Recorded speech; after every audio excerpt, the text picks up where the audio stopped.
In breaking news, Donald Trump's tariff rollercoaster continues this morning, with hefty tariffs on dozens of nations put on pause for 90 days. If you look at it now, it's beautiful. The bond market right now is beautiful.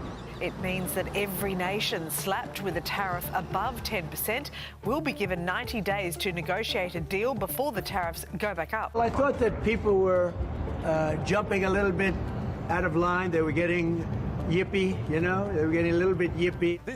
It has not been a good week for those who optimistically search for serious public debate from politicians about issues which have real-world impacts.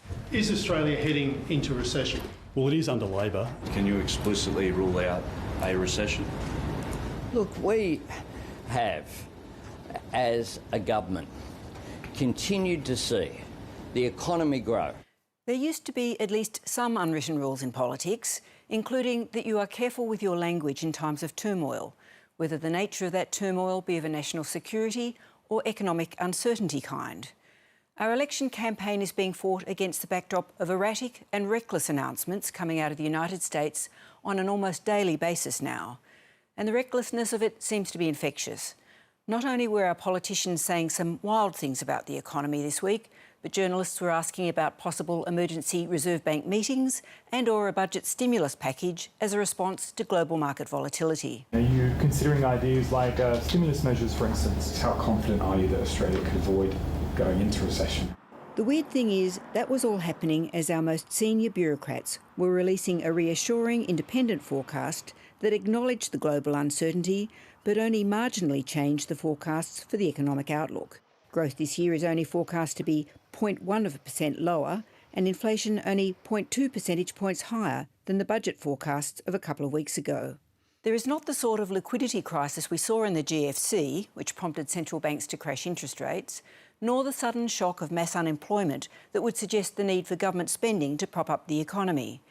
Yes, the markets are now predicting interest rates will be cut, but Donald Trump's whiplash approach to playing the share market only confirms the need for cool heads to prevail. We've got inflation down substantially, real wages are up, unemployment is low, we've got the debt down, interest rates have started to come down already, and growth is rebounding solidly in our economy. The Treasurer has taken time out of the election campaign over the past 2 days to conspicuously meet with the Reserve Bank, financial regulators, Treasury officials, as well as bank and business representatives to reassure voters that a careful watch is being kept on the economy and our financial system.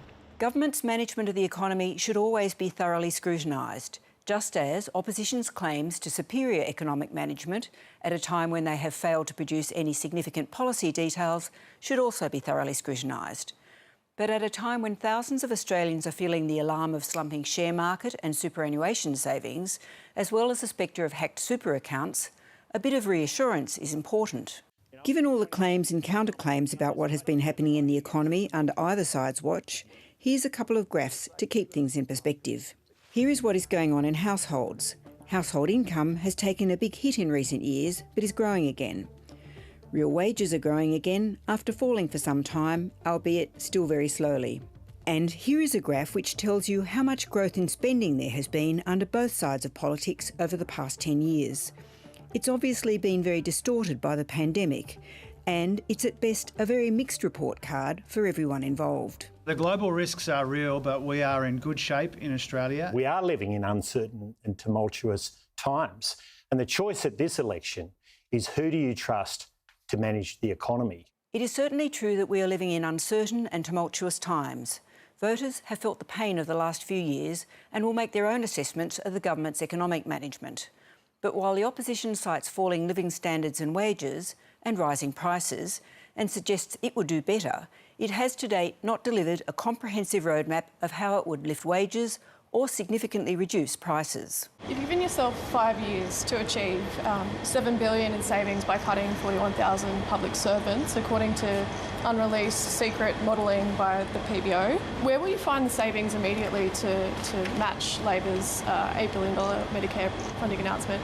And why won't you just release the costings if you've already had it for a few months? Australia has per capita one of the highest numbers of public servants in the world, okay? And we need to make sure that we've got an efficient public service, which we'll do, and we'll make sure that that's the case.